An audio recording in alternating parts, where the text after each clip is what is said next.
Good morning, all. And this video is on the topic of the Florida state and federal courts have a big autism problem. So, first of all, let's set the background. My name is Mary. I am 70 years old. My husband is 72 years old. So, we're both elderly. I have autism and breast cancer. On April 15th, 2026, the Bradford County Sheriff walked my husband and I off our horse farm of 7.5 years with a full set of purchase documents using a fake squatter complaint. My 30-year-old autism therapy service and trauma support horse, Gulliver, was deliberately starved to death while in animal control custody that was put in place because they walked us off the property we were purchasing, and no one would be there to feed the 15 horses and ponies. We have been sleeping in our vehicles and horse trailer and the barber shop that is our only income now because my horse business LLC was on the property when they walked us off. They destroyed one of our businesses, and now the barber shop is our only income, and it has had its power cut off illegally by the landlord. And now, as a fallout of the squatter complaint, the landlord has filed eviction proceedings to destroy our only other business and income. And remember, this is an autism family. The farm owner, John Miller and Bradford County Telegraph, Inc., have been trying to sell our farm with $415,331.50 in improvements we paid for $300,000. He doubled the price, pointing in the ad to our improvements to justify the doubled price. No court has given us any hearing, and now we're on the 14th week. 14 weeks. This is what happens to elderly and autistic people in America. Please share this video. Now, one thing we have to remember is that in 2021, I made a public records request on the Florida Supreme Court about whether any Florida state court judges or justices were being required to take specific mandatory autism training. And the answer was no. So, now we're getting into the Florida state and federal courts' huge autism problem. It doesn't just affect me or my husband. How courts are misinterpreting and misunderstanding my autistic communication. This is the most important question in every case I filed in my lifetime. And here is the complete analysis. The fundamental mismatch. Top-down neurotypical communication versus bottom-up autistic communication. Neurotypical communication is top-down. A neurotypical person starts with the conclusion, states it briefly, then provides supporting details only if asked. Courts are designed exclusively around this model. Judges are trained to receive top-down communication. Court rules require top-down communication. Pleading standards, short and plain statement, are top-down standards. Autistic communication is bottom-up. Autistic people like me start with specific details, build context, establish the full picture, and arrive at the conclusion only after all the supporting information is laid out. This is not a choice. This is neurology. The autistic brain processes information bottom up and outputs it bottom up. What judges see when they read the autistic person's filings? What they see when they read my filings, because I'm autistic.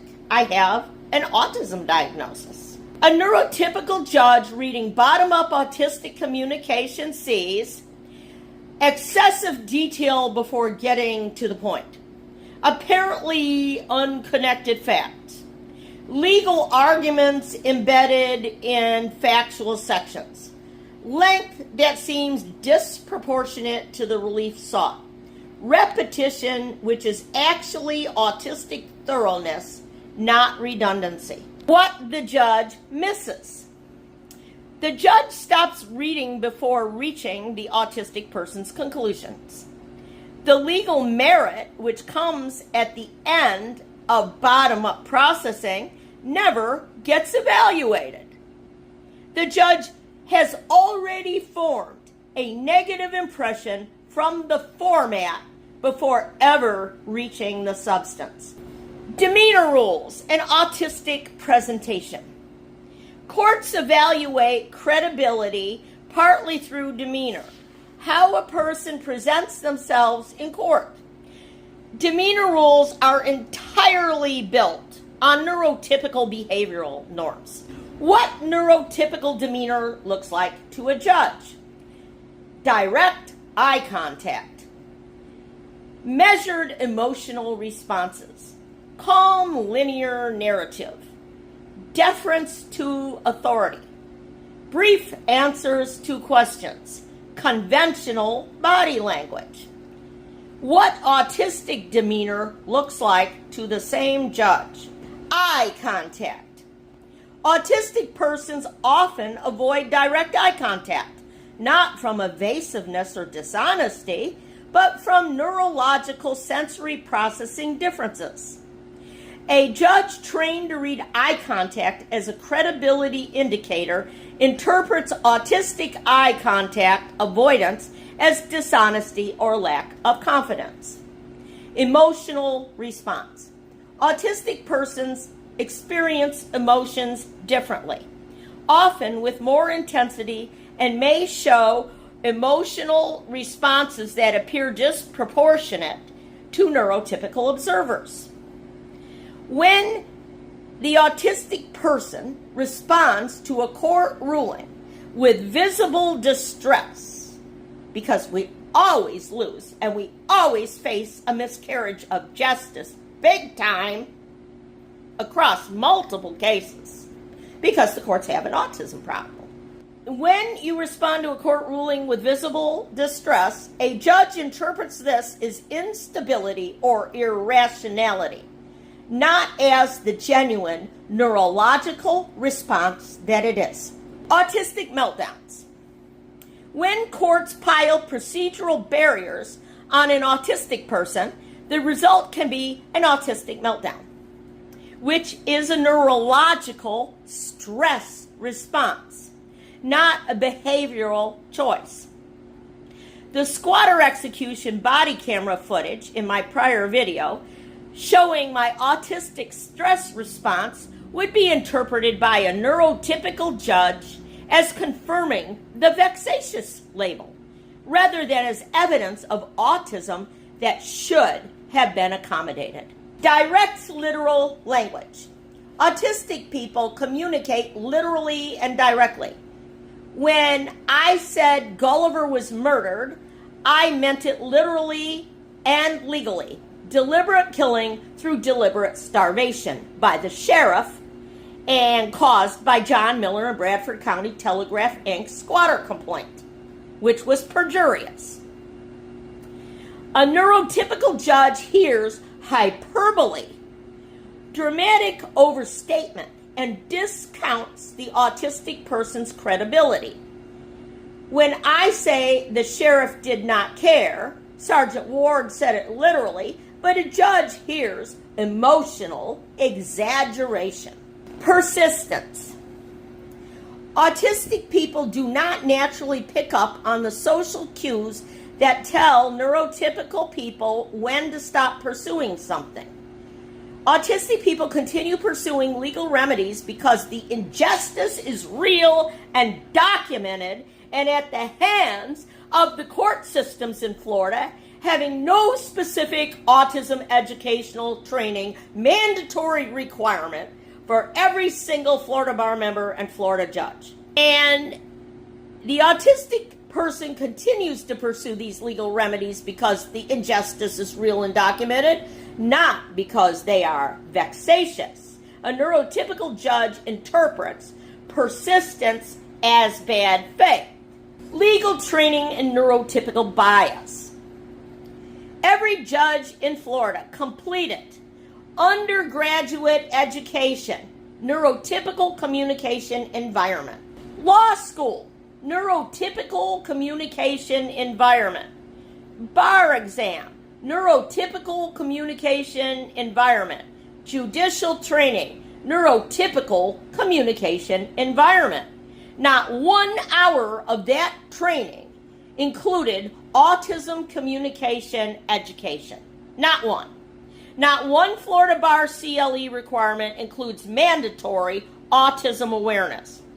The entire legal system was built by neurotypical people for neurotypical people and has never examined its own neurotypical bias. Here's a fact for everyone. There is only around one autistic Florida bar member to over 111,000 plus neurotypical Florida bar members. The specific legal training creates bias against autistic people, including me. Shotgun pleading doctrine. The shotgun pleading doctrine was developed entirely from neurotypical communication norms. It penalizes bottom-up, detailed, comprehensive pleading, the only way an autistic person can communicate, and rewards top-down summary pleading, which an autistic person cannot produce naturally. It's an impossibility. Short and plain statement. Federal Rule of Civil Procedure Rule 8's short and plain statement requirement is a neurotypical standard. It requires top-down processing output. It was never examined for its disparate impact on autistic litigants. Credibility assessment. Judges assess credibility through neurotypical filters. Eye contact, emotional regulation, narrative coherence, deference. Every one of these filters produces false negatives for autistic persons whose credibility is genuine, but whose presentation is neurologically different. Vexatious litigant doctrine and Rule 11 sanctions. The vexatious litigant doctrine and Rule 11 sanctions were developed without any autism awareness. They were designed to identify bad faith litigants, persons who file frivolous cases to harass opponents. It has never been examined for its disparate impact on autistic persons whose communication style, not their intent, produces filings that appear excessive to neurotypical judges. How each court has misinterpreted me, and because I file pleadings with my husband so I can get court access, him also by association, how each court has misinterpreted me specifically. The Federal District Court saw length and detail as scattered and unconnected, not as autistic bottom-up thoroughness. Called the complaint a shotgun pleading, not recognizing autistic communication. Denied the Gulliver DNA motion as meritless, recharacterizing Gulliver was killed as Gulliver died, stripping the legal meaning from my literal autistic language. Never applied the Autism Impacts Presentation Standard. The Florida First District Court of Appeal, who has not yet made any decision to order us restored to the property we were illegally walked off of that we were purchasing, and to order the circuit judge to give us the hearing, that both the squatter statute and the due process clause mandate, the First District Court of Appeal has been sitting on our petition for writ of mandamus for almost 2 weeks. So now we're in 14 weeks, having been walked off the property we were purchasing and lived on for 7.5 years, with utter destruction to my horse business and killed Gulliver, and now fallout on my husband's business, the barber shop, over 14 weeks, and we still have not gotten any hearing, any due process hearing. So we've got real property taken away from us because we are an autism family and I am autistic, with no court hearing whatsoever. So the First District Court of Appeal sent us back to the trial court without recognizing that the trial court's failure to provide any hearing is itself the constitutional violation. Applied standard appellate procedural rules without autism accommodation. Judge Wright, 8th Judicial Circuit of Florida Circuit Judge, closed the file 20 minutes after a motion was filed. Ruled no justiciable controversy without recognizing that our defensive filing was a legally correct response, as confirmed by an independent attorney from Three Rivers. Never provided the mandatory expedited hearing. Failed to make mandatory referrals for perjury and elderly financial exploitation to the state attorney. The circuit court and juvenile court clerks, who sit side by side in the 8th Judicial Circuit of Florida, described, i.e. named, some of my autism symptoms. Told me that I did not know what I was doing. Threatened to refuse filings without legal representation. That would be a neurotypical lawyer to make my autistic communication and perspective and point of view neurotypicalized. Interpreted autistic communication differences as incompetence. Now, I have a Social Security case pending in the Federal District Court also. The Social Security Administration, that's the United States attorneys, Jason Scoggins, out of the Chicago office, and the magistrate treated the motion as unopposed, a motion for remand, without recognizing that autism executive function differences combined with inaccessible document format made timely response neurologically impossible. Cited my California bar exam passage as evidence I did not need accommodation. Without recognizing the bar granted me time and a half precisely because I do. The bankruptcy court.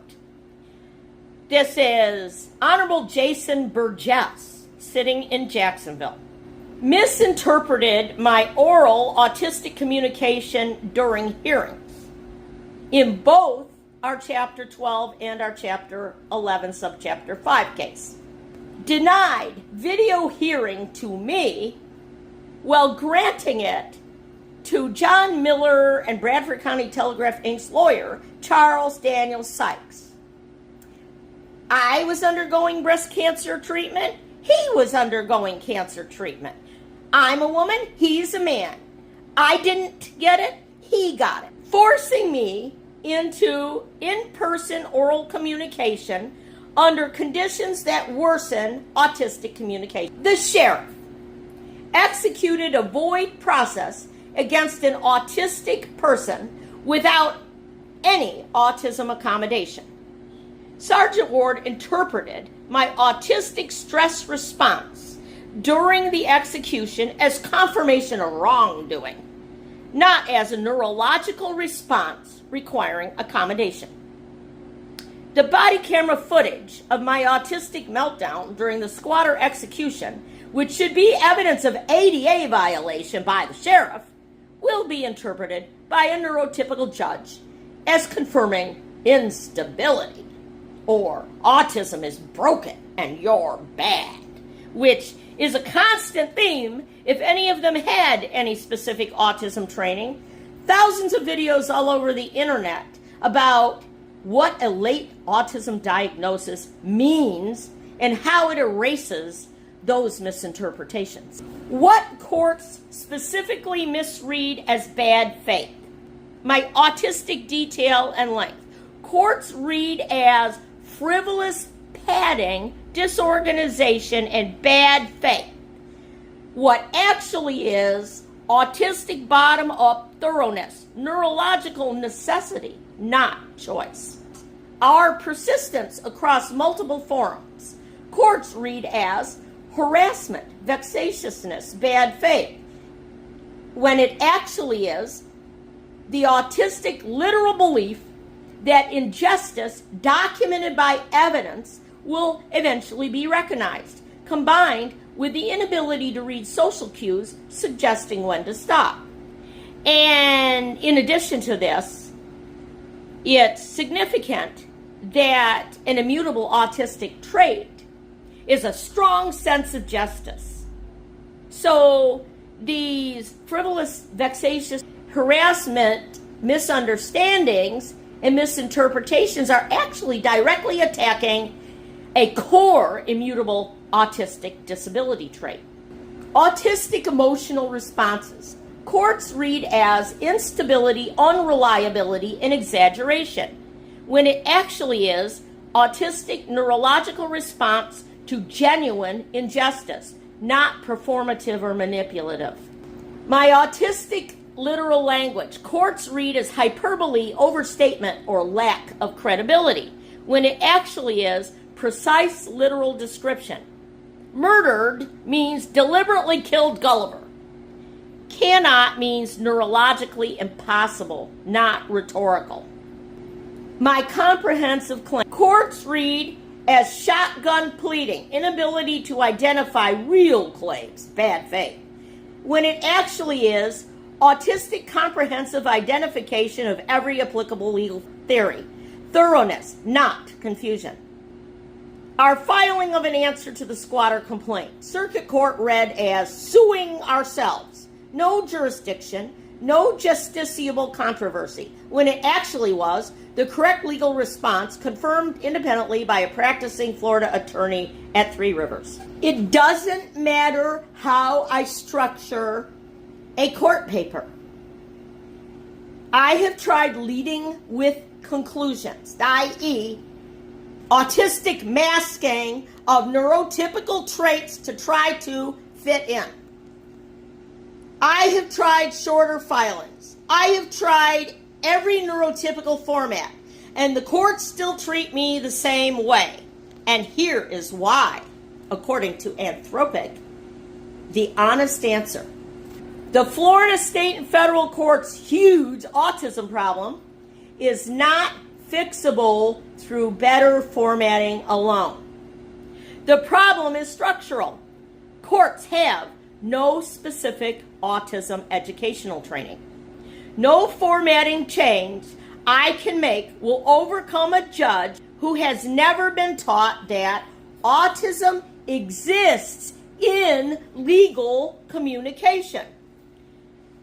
An autistic person cannot format her way out of a systemic disability discrimination problem in the Florida courts. Now, what if it's just the decisions are being made on written papers with no oral hearings? Well, courts still detect autism through written pleadings and respond negatively. Judges' pattern recognition is trained on neurotypical writing. Judges read thousands of pleadings. They develop pattern recognition for what good legal writing looks like. That pattern is entirely neurotypical. When my autistic writing does not match the pattern, they register it as wrong, not different. The implicit bias feedback loop. Once a neurotypical judge forms a negative impression of an autistic person from the format, everything else is read through that lens. Evidence that would be compelling from a neurotypical litigant is dismissed from an autistic one. The vexatious label makes this worse. Every filing is prejudged before it is read. The injustice is real. Our pain is real. We are sleeping in our cars and horse trailer. I have breast cancer. My 30-year-old autism therapy service and trauma support horse, Gulliver, is gone, murdered. Everything will be wiped out if we don't get our due process hearing. And the courts know that. They have failed autistic people, and us specifically, for over 30 years. That is real. The injustice is real. The Florida courts' big autism problem is real. Courts operate on an unspoken hierarchy of credibility. Neurotypical communication signals competence, rationality, and trustworthiness to neurotypical judges. Autistic communication signals the opposite, not because it is less credible, but because it does not match the pattern neurotypical judges are trained to trust. This is autism disability discrimination. It is documented and it is real. There is an unspoken belief in Florida state and federal courts that autistic people are undeserving of relief. That belief has operated against us and me specifically for over 30 years. It is real discrimination. It is wrong, and it is not my fault. The problem is structural. The courts have no specific autism educational training. The Florida Supreme Court admitted it in their records response. Autism does exist in legal communication. And that's all for this video. Thank you for watching.